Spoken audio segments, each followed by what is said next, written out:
Quanto eu consigo lucrar em 30 dias com apostas esportivas, iniciando com uma banca de R$ 1.000? Já levantei, tomei aquele café reforçado e fui analisar os jogos do dia. Hoje era uma quinta-feira com uma grade bem fraca, então no futebol eu compartilhei só um bilhete em pré-live para vocês e tivemos um green. Palpites enviado, fui fazer as coisas do dia a dia. Primeiro de tudo, academia, mandei aquele treinão de costas e bíceps hoje. Chegando em casa, já fui analisar os jogos da sexta-feira e gravar o nosso vídeo de palpites diário do YouTube. Se você não é inscrito no meu canal, já vai lá e se inscreve.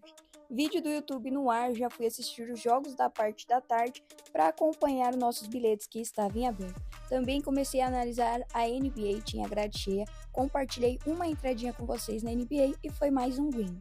E para finalizar o dia, fui jogar aquele futebol e finalizamos nosso dia 5 do desafio com um lucro de R$ 46,50. E se você não quiser perder nenhum dia desse desafio, já me segue e curte esse vídeo.